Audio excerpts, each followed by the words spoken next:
Hello and welcome in. Please do not leave your luggage unattended on the station.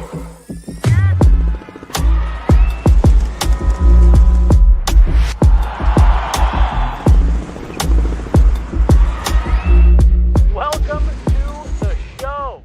Welcome to the show. Wow. Very nice. Not bad, actually. Not Nate, bad. how you feeling? We've got some pretty exciting. My phone was blowing up this morning about it was Broncos. My phone was blowing up. Broncos, Chargers. I'm like, what's going on, guys? I'm just trying to get ready for the day. What's happening here? You want to let everybody know what's happening here? Well, yeah. Crazy. The Broncos got flexed to a Thursday night game. This is the first time this has ever happened in the history of planet Earth that a team has been flexed to a Thursday night game. Typically, they do that to a Sunday night game, right? Sunday day, Sunday night. But Broncos, going from a Sunday game to a Thursday game, apparently they had to accept that they would be one of those teams that could happen to. So Sean Payton was like, yep, relative to this, we want to be a part of it. Relative to our preparation, we'll be prepared. Yeah, so it just goes to show that he has a lot of confidence in his ability to prepare the guys on a short week. Yeah. A lot of people are like, well, this is crazy. Why would you volunteer for that? This is a divisional rival. You're on the road on Thursday. How difficult that is going to be with a short turnaround. I would say this, though, that they're coming off a bye the week before. So, their body's going to be pretty well rested going into Indy. And then a short week, you go to LA, and then you have another mini bye before the last couple games of the season. So I think this is a smart play by Sean Payton. If you I actually do too in your team.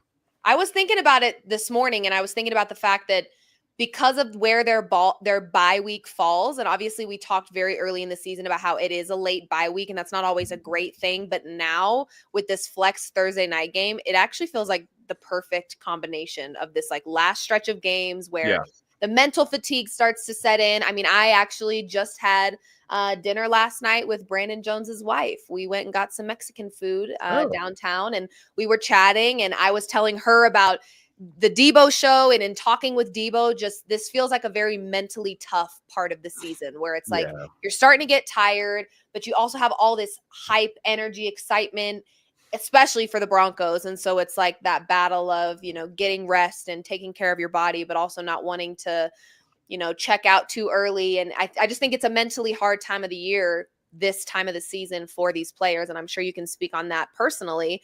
But it seems like the football players and the wives I've chatted to, they all kind of share the same feeling that this is a tough mentally, this part of the season is tough. So I actually think it's great. I think the bye week beforehand and then the mini bye that they'll get after, I think it's going to work in favor of the Broncos here. Yeah, I played in one Thursday game. The Thursday night thing happened at the very end of my career. I think this was 2008.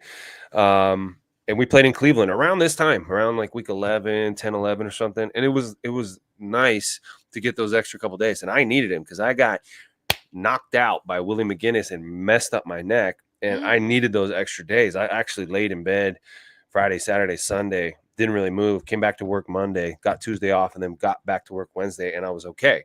So these guys who are getting smashed up, who typically might have a shorter week, are going to have a little bit more time. It breaks up the monotony of it.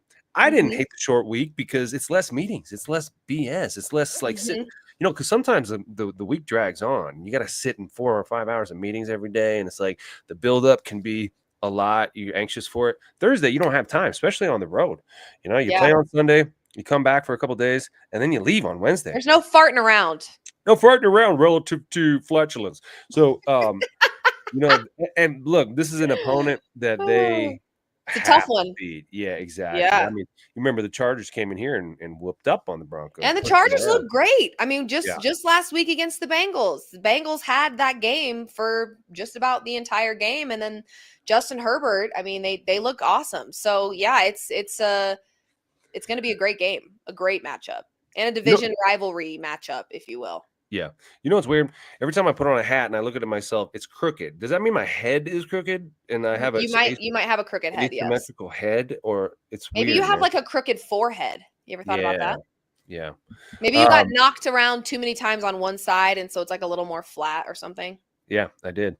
Yeah, that might be it. I think that's the Chargers are the Chargers are in pole position to make the playoffs. The Broncos Mhm. could make the playoffs as well. There could be 3 AFC West teams in the playoffs. Would be pretty incredible. I mean, the Broncos, if they, they don't just have to win out. They could win. They could probably get in with 10. I Yeah. think 11 would be secure for sure. But that starts here with the Raiders. I mean, it starts going into Vegas, taking care of business. They've never won in Vegas, Liv, ever. I don't like that at all. I mean, a lot of people have never won in Vegas, and they don't even play football. You know what I'm saying? Like they go to. I've never won in Vegas, so That's why yeah. those casinos are so nice, right? They actually do. Like, I don't like going to Vegas, but I really enjoy the hotels in Vegas because the room service is they've just mastered that part of Yeah. it where like you can enjoy your time in Vegas and never leave your hotel room. So Is that what you do when you go to Vegas? yes, it Yeah, is. I don't like $112, like the $112 room service would like, yes. but I mean, it's worth it, right? To just It is. just sit It's under the. glamorous. It feels luxurious to me to be in Vegas and never leave the hotel. But when I'm out on the strip, I'm like, it's gross. Yeah, you don't want to walk the strip. Mm-mm. Yeah, there's some bad Scary. things going on between the Scary. Very Yeah. scary. So yeah, the flex game, super exciting. Obviously, we're watching Bo Nix. I mean, I was talking about it a little bit this morning on the Gorilla Sports Daily. Bo Nix in the last 4 games, and the reason I'm bringing this up is a prime time Thursday night game. You know, this is where we're really going to be able to see Bo Nix continue to shine, right? Like he's done some really great things, and I don't even want to call him a rookie anymore because he's certainly not playing like one. You know, he's established himself as a good quarterback and one that I think the Broncos can trust for years to come. But in the last 4 games of the 3 rookie quarterbacks, Caleb Williams, Jaden Daniel, and Bo Nix, 257 passing yards per game, 11 touchdowns. Jaden Daniels, who's kind of ahead of Bo Nix right now in the offensive rookie of the year race, 232 passing yards per game, only 4 touchdowns. And Caleb Williams, 0 touchdowns in his last 4 games. 4 games, and 175. Wow. Yeah. Caleb. So 11 touchdowns Yeah. in 4 games is pretty exceptional. I mean, we're watching some really great stuff happen with Bo Nix here. It's very exciting. And it's showing you like the can't miss generational quarterback Caleb Williams having some big struggles in there. It's not as easy as you think to just plug and play these college quarterbacks who have really great college careers.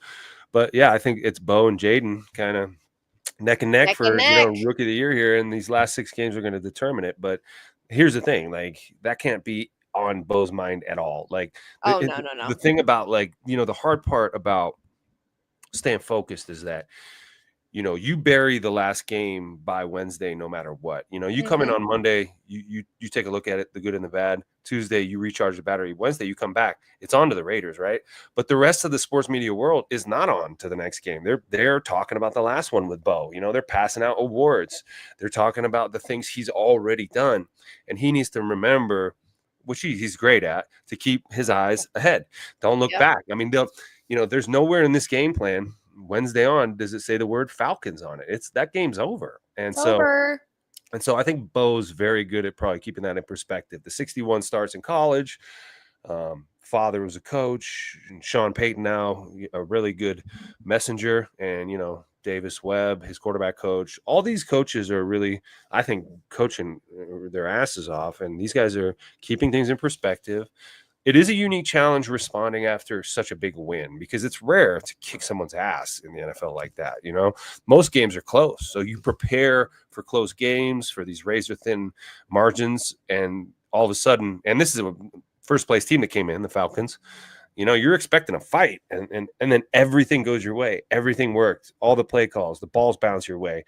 You shut down that offense and then you feel pretty good about yourself. Well, the goal of the coaches is to not make you feel too good about yourself. Right. You want to have fun, stay passionate, keep the energy high, and you don't want to be a dick, but at the same time, like, you got to keep them focused and prepared to meet the Raiders at their best. Because every time the Raiders see the Broncos, no matter where they are, their eyes widen, right? They're right.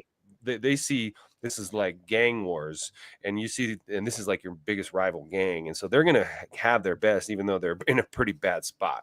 Yeah. Well, and that's just it. I saw this morning that nearly 90% of public tickets are laying the points with the Broncos to cover the spread here. And I don't love that. What is the spread? I think it's 6 right now. Hmm. Throughout most books, I think it's 6. And to be honest, I don't love that, only because we know Raiders Broncos games, it doesn't matter the edge that the Broncos have or the edge that the Raiders have. These games are pretty close. They're pretty competitive. And so because this Broncos team has not been successful in Vegas against this Raiders team, and because it's a division rival, you can't count out this Raiders team regardless of what their roster looks like and regardless of how much momentum the Broncos have right now. So to me, seeing the public highly in favor of the Broncos covering in this game, do I think that the Broncos should win this game and will win this game? Yes, I think they're way too well coached, and Bo Nix is on a heater, and our defense is going to get some big stops here. But we saw how that Raiders game looked earlier this season. If it weren't for that pick 6, would that game have turned around in favor of the Broncos? The momentum was leaning very heavily towards the Raiders at the beginning of that game. And then it was Pat Surtain's pick 6 that made it kind of, okay, we found our momentum. We're finding some rhythm. We've got our momentum back. We're at home. Let's get this win. And they did. But let's not pretend like that game was like a very convincing, comfortable win for the Denver Broncos. It took a big defensive play by PS2 in order for us to regain momentum in that game. So hearing that the public loves the Broncos to cover makes me not love the Broncos to cover, full transparency, because I do think the Broncos win, but I do think that this game could be closer than 6 points for this Broncos team if they do win, because it's a division matchup and we know how these go. They're very competitive, and you can just never, ever, ever count out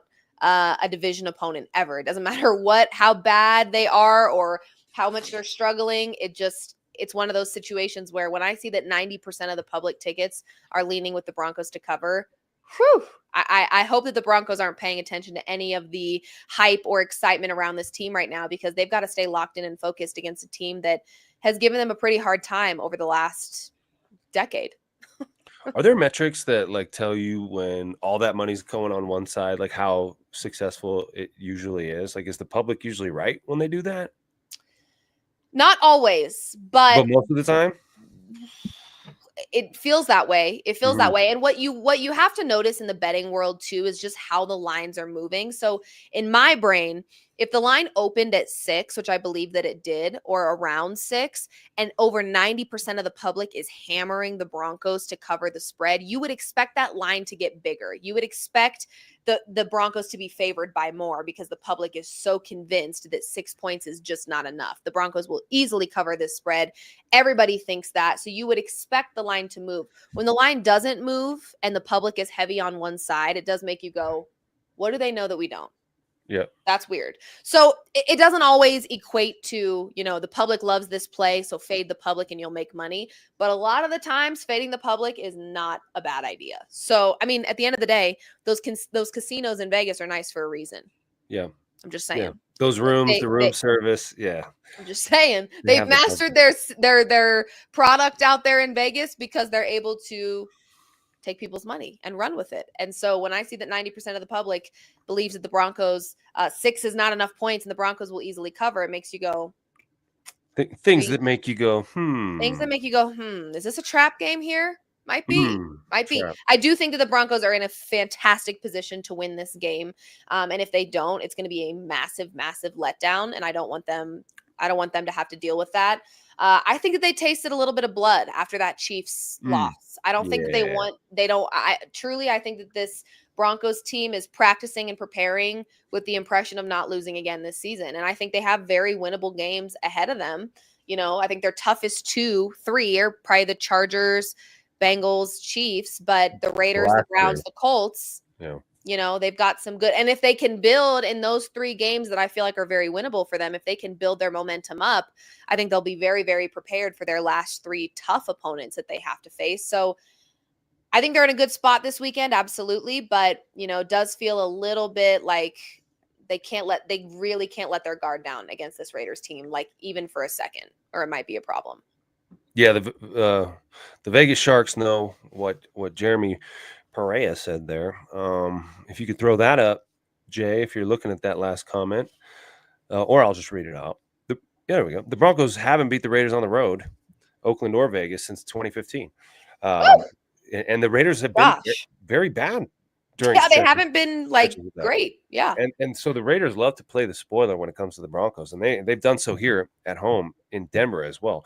I don't know if you guys remember on Mike Shanahan Ring of Fame induction day, Josh McDaniels, a pariah here, coaching the Raiders, comes in and they're in turmoil, and they handed it to Vic Fangio and the Broncos here at home. It was actually a very depressing day. I was there trying to honor my old coach, and here and his enemy comes in and stomps on his old team when they were trying to honor him. So the Raiders love this with the Broncos, and I think you hit the nail on the head there when you said they can't let up at all. So the Broncos cannot let the Raiders think that they're better at all from the open and jump.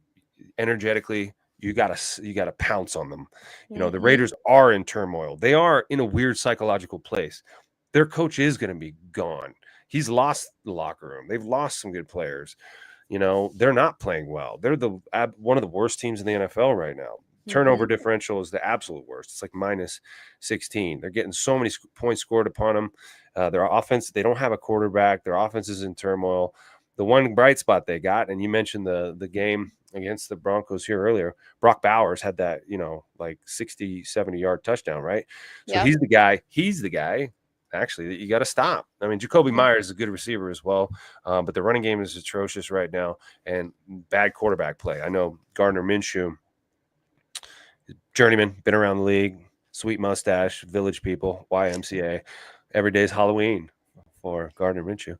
But I don't think he scares anybody. And the Broncos are leading the entire NFL in sacks. Okay. Woo! Nick Bonito's on a heater. The entire D line's playing really good. And the secondary and the linebackers are as well. So I think this game bodes well because the defense is playing so well. It's not like the Broncos offense has been streaky and putting on. The defense is really the anchor of this team. And so the Broncos offense can kind of feel comfortable knowing they have a defense that's playing so well, and then keep doing what they're doing because, they've introduced some cool things offensively in the last couple of weeks with Marvin Mims in the backfield, and then, handing him the ball that a couple of weeks ago. And then this last week, doing some play action stuff off of those same looks. Expect the wrinkles to continue here. Now some looks that looked like last week are going to be different, and it's going to start fooling this defense. And this is where Sean Payton, as a play caller and a play designer, really comes into view. I mean, this guy's been doing it for 17 seasons as a head coach.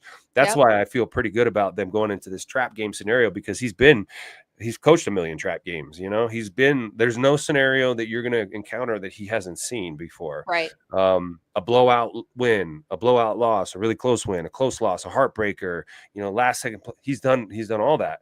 And so now he gets to flex that muscle, that experience, get these guys ready to go and go in, into, it's not even hostile territory in Vegas. It's a bunch of people who are hung over from last night at the Cosmo when they lost all their money and they barely got to the game on time. All the Broncos fans are going to be there. It's going to be like a sea of orange there, right? Allegiant is not like Oakland used to be with all these crazy fans, like who were literally bleeding in the stands for the Raiders in the black hole. They were just, throwing knives at us on the field almost. Like, it was pretty intense, right?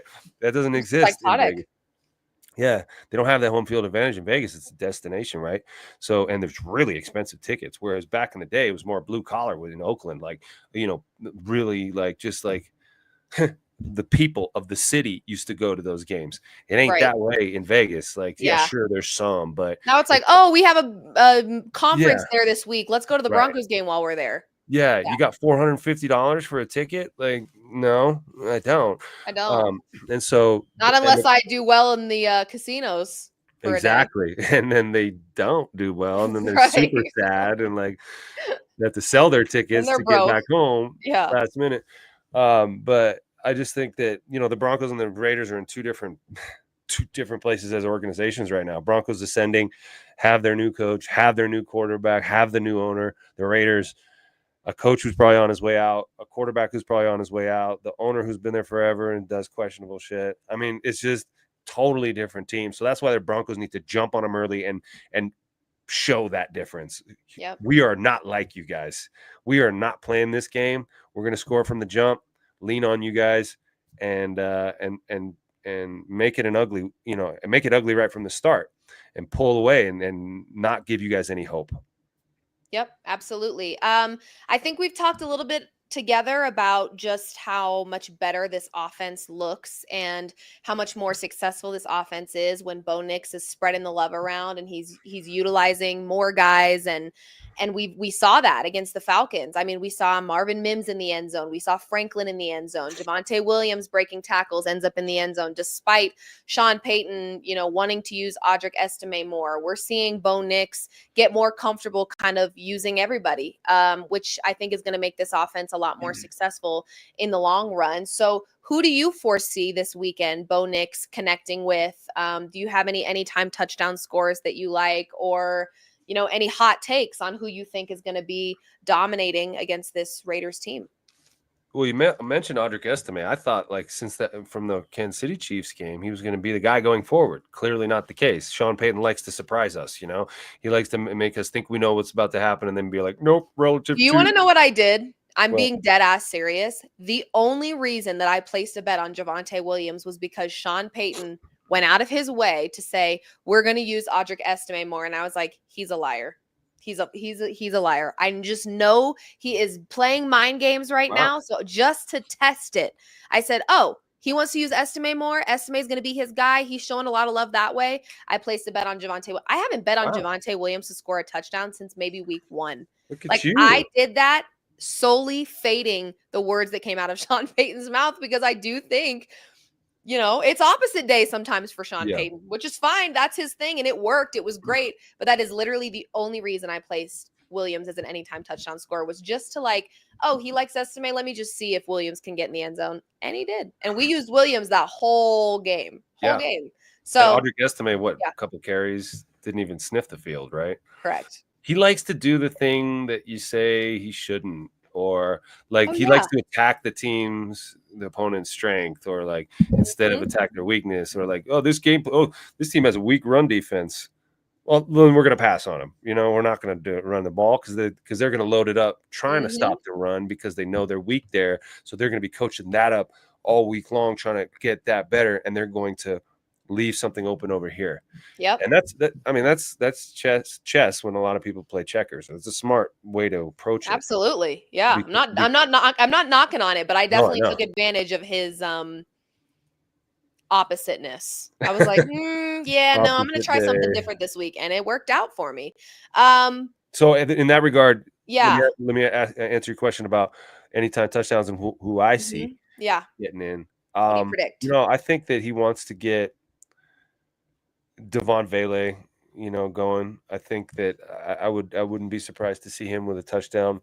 Troy Franklin, those guys. Marvin Mims got in the end zone last week. I think they're going to continue to try to get him the ball. But he threw 4 touchdowns. That's what Sean Payton likes to do. He doesn't like to run for 3. He likes to throw for 4 or 5. That's what he used to do in New Orleans. That's why he was top 3 in offense every year in New Orleans. Drew Brees just throwing touchdowns. That's what he wants to do. So as much as we talk about Javonte and Audric, I think he wants to continue to air it out and keep Bo going.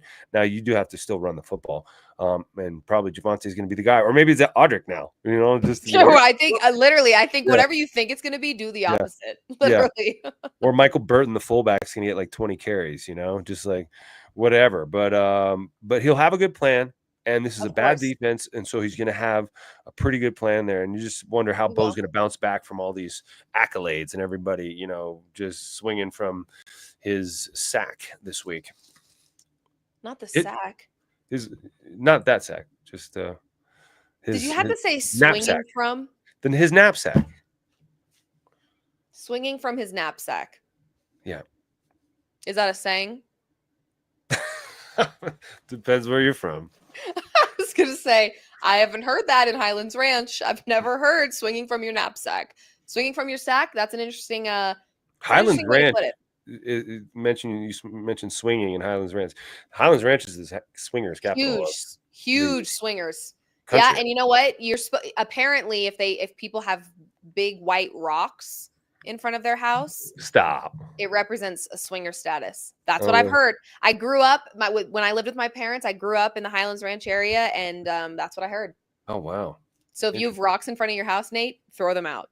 Or don't. That's none Or of my don't, business. right? Or don't. Depends. That's none of my business. But just know that that's the rumor on the street. So, Interesting. question for you: how likely is it that we get a touchdown from Adam Troutman this week? And let me tell you why. Right now, the Raiders allowing the most touchdowns to opposing tight ends so far this season. So, in spirit of Bo Nix spreading the love, getting more people involved, we know that the tight ends have been, you know, tight end play has kind of been non-existent for this Broncos team, but on National Tight End Day, Mm. I think it was against the Panthers, if I'm not mistaken, we used two of our tight ends, both of which scored in the end zone. And I know when Sean Payton is asked about, like, was that your guy on that play? He even said, I didn't think he was going to score. And he Yeah. did. So it is Yeah. what it is. So I don't know if there's really going to be a game plan going into this matchup saying, let's use our tight ends, let's get Troutman more involved. But plus 600 as an anytime touchdown scorer, I'm kind of willing to sprinkle on it. With the thought in mind that Bo Nix continues to spread the love out, and this Raiders team has given up a lot of touchdowns to tight ends. So I don't think that's a bad play. I mean, Adam I don't know. Troutman gets open a lot because he's a Mhm. believable blocker. He's a blocker Mhm. guy, right? And Yep. what happens, that touchdown he had on that seam route where Sean Payton said he wasn't supposed to get the ball. Bo Nix saw the coverage, rolled towards Cortland Sutton's side. They blitzed off of that side and then rolled the coverage over that side. And he had a one-on-one versus a linebacker. Yep. And so Adam Troutman's a smart player. He's going to be in the right place. And, he can catch the ball pretty well. So, and then down around the goal line, that kind of stuff. You do play action there. He's going to be on the field. Like, he'll be in those situations. So that's not a bad move. I think he probably wants to get Lucas Kroll a touchdown. I don't know if Lucas Kroll has one yet this I season. have bet on Lucas Kroll a couple of times, and I just can't bring myself to do it again because I feel like when I do it, I'm so off. But maybe this is one where you sprinkle on both. Or you just take $10 and you sprinkle on all three tight ends. Or Nate Atkins, yeah. That's what I'm saying. Like, maybe this is one of those where you're like, okay, a tight end is going to get a good look. Not sure which one, so I'm just going to sprinkle on it. I also feel like this is an appropriate game to go back to a bet that I was constantly placing because it was constantly hitting. Bo Nix to run one in himself. This feels like a good opportunity, for him to use his legs and continue to just prove that he's legit. He's doing some really great things right now, and he's getting all this praise. And I don't think he's going to use that to help him win this game and play good. I think Bo Nix shows up and plays good regardless of what people are saying on the outside. And I think Sean Payton is helping run that culture with this Broncos team. But I don't know. It feels like a good week to back Bo Nix with his legs running one in. I just can feel it. I don't know. He's a fantastic athlete. He can scoot. This Raiders defense is bad. The question will be, will Sean Payton dial up some designed runs for him, or will he just scramble and find the end zone? He hasn't been running as much. He didn't run much last week at all. Didn't have to, right? Yeah, he didn't have to. Yeah, he doesn't have to right now, which is fantastic. And they don't want him to have to do that, because the more you do that, the more you put yourself in harm's way. The more you run the football, the more likely you'll get hurt. Eventually you will, right? So we want Bo Nix to be healthy through the duration of the season and into the playoff run and the Super Bowl game in New Orleans. We want Bo to be healthy for the Super Bowl, ideally, right? So how do you find ways to keep him safe? And so I would say, if you can, in the first half, move the ball down the field and score touchdowns without designing it, calling any design runs, then by all means, just keep him clean. That said, he's gonna make plays outside of the pocket, and that's part of his magic, right? Like, when the play breaks down, getting outside of the pocket, and either throwing it or running it. So I think Bo Nix getting in the end zone is a very, very good possibility.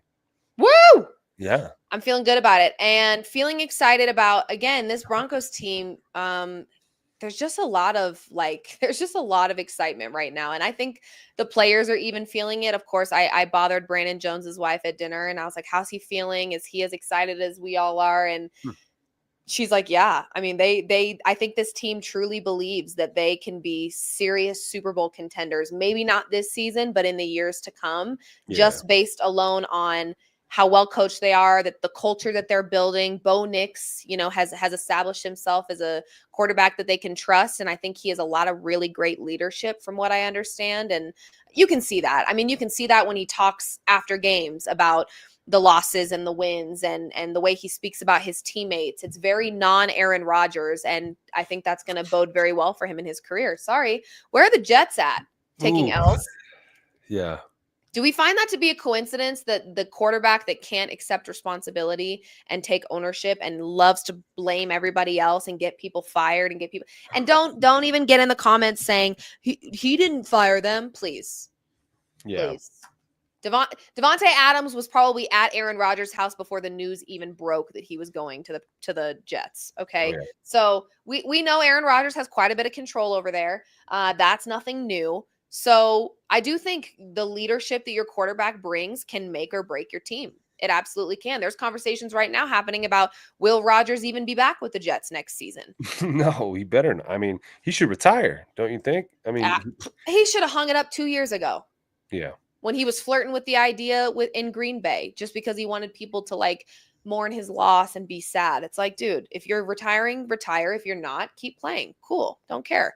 But again, yeah, Tom Brady goes to Tampa late in his career, wins the Super Bowl. Peyton Manning comes to Denver late in his career, wins the Super Bowl. Aaron and I Rodgers think goes leadership on and off the court and field, wherever you are, leadership matters. It really does. And I think it speaks volumes about Bo Nix that as a rookie, he has already established a level of trust with his teammates. And they're not paid to speak highly of Bo Nix in the locker room, but they do. They do. They speak very highly about him and his work ethic and what he brings to this team. And I just think it's making a huge difference. All that to say, when I bother Bree Jones about, how everybody's feeling, trying to get the inside scoop, which there really is none. Brandon's pretty level-headed, even keel. He just shows up and wants to do his job and do it well. But yeah, there's a feeling of excitement, it sounds like, with this team, just knowing that they're going to be not only successful this season, which they already have been, but for years to come. And I think that's the exciting piece of all of this is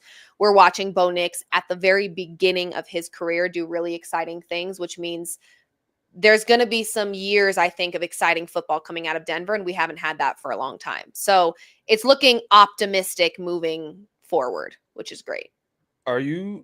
Am I hearing that you're a believer in Sean Payton now?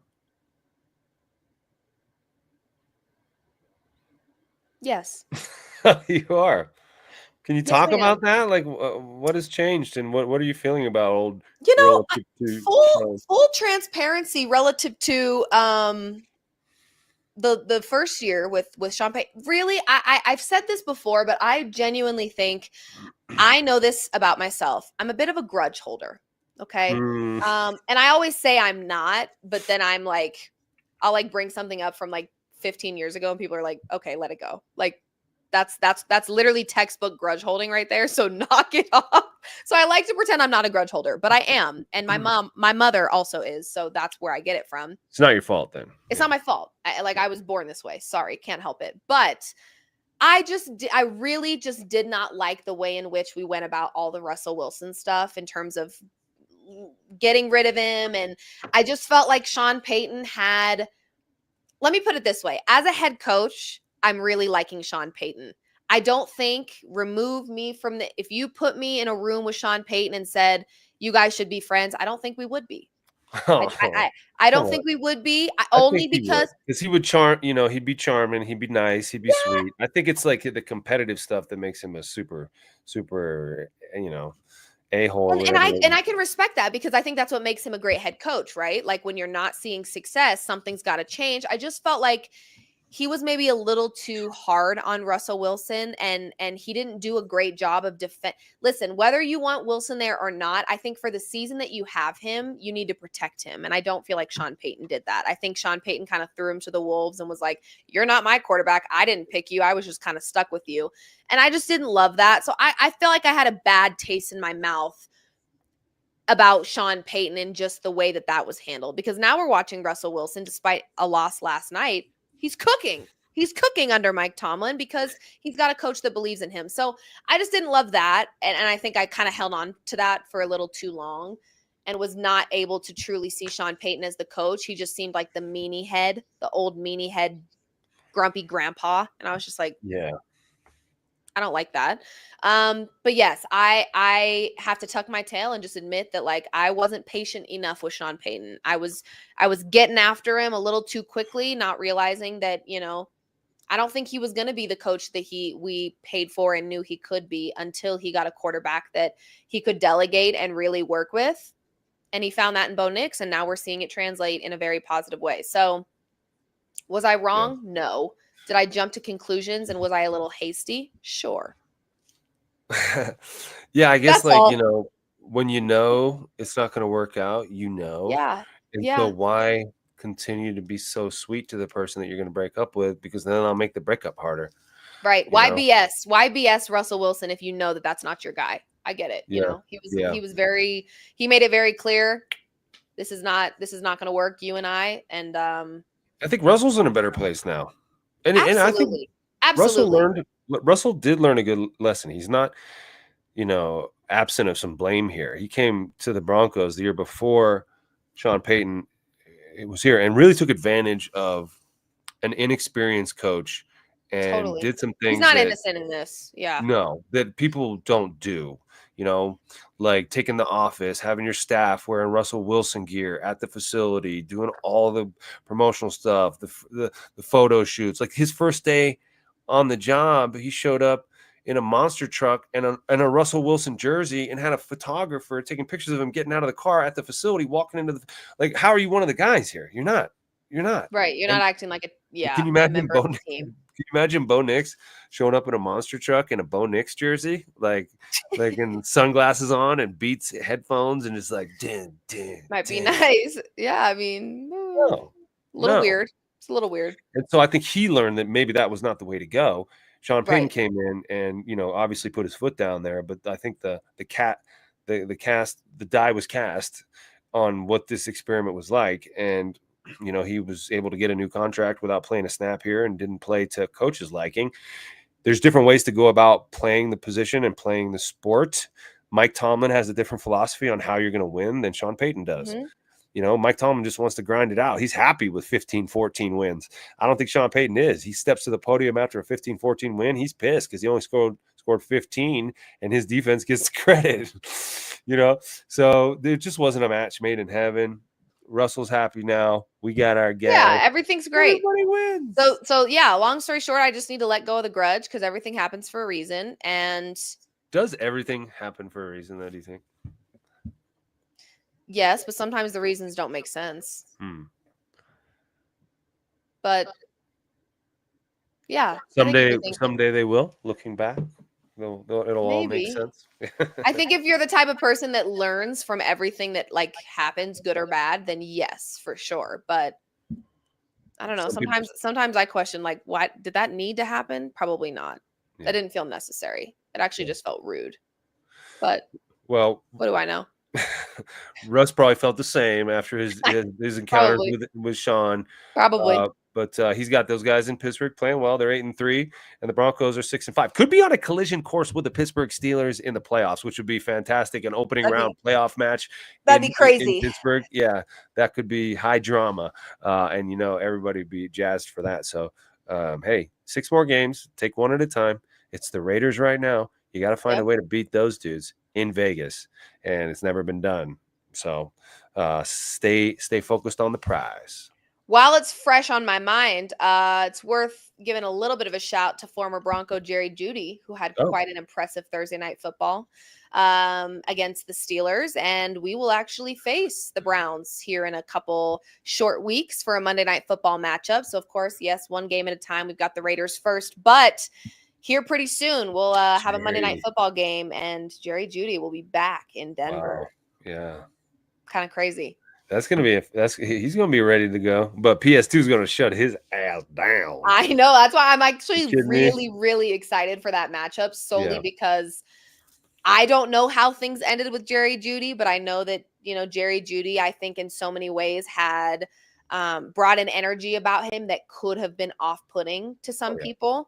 It certainly was off-putting to me sometimes as a Broncos fan. So I would imagine as a player, it was also that way. Yeah. So I'm not saying that there's any hatred or, negative whatever feelings there, but I do think there's probably going to be a little bit of chirping, a little bit of, Yeah, I don't know. I think it'll be a good game. I think PS2 will make sure Jerry Jeudy doesn't have many opportunities to shine, and Jerry Jeudy will probably fight his way through it, and it'll be a good one. I'm excited. But for now, And Shelby Harris comes back for that. that's So right. That's it's a Monday right. night game too. It's Monday night. Gorilla Sports' very own Shelby Harris with We're the Harrises and Ryan Harris and Chris Harris Jr. and Shelby Harris. Really great stuff. If you guys haven't checked that out, make sure that you do so. But yeah, we'll have Shelby back in town as well. So that'll be a good one. Monday Night Football. I'll be at that game. It'll be a good one. I'm excited. Yeah. Woo! Go Broncos. Good Okay. Broncos. Well, we've got the Raiders this weekend, and you and I will be live post game. Potentially tossing to BK, who will be out in Vegas, and we'll be breaking down the game and talking all things football. Yeah, Nate's been taking charge of this football stuff, and we're gonna keep delivering. And hopefully, the season's not over after that Chiefs game. Hopefully, there's more football to be played by this Denver Broncos team, so we can keep talking about it. If not, I'm sure we'll find ways to keep talking football until the season is over. But it would be more fun if it was our own team. Just saying. Liv, we're going to keep talking football even after the season's over. We're never going to stop talking football. Football guys, never ends because even the off season is like. I'm a prisoner to Nate Jackson and football talk. You heard it here first. Yeah. I'm never getting a break. It's forever. Because then there's the draft. Oh, you know. Oh, God. Oh, dear God. I will say, though, it feels way less exhausting when the season's actually done and you're just talking about, like, you know, the off-field stuff, the whatever. Like, that feels a little less. Football season's no joke. It's no joke. Because you got to work weekends, every weekend. I've got a Nuggets game tonight. There's another Nuggets game tomorrow night. Then we've got the Broncos Sunday. Like, this is just that time of the year where it's like, hey, I may not eat lunch some days or sleep most nights, but we're going to talk football, period. But think about it like this. There's people watching this show right now who are sitting in a weird cubicle doing a job they hate with a boss. Oh, we're so blessed. I can't even complain. I can't complain. It's fantastic what we do. People call it that we get to play in the toy aisle, which is funny because that's where most of the tantrums happen too. And it's true.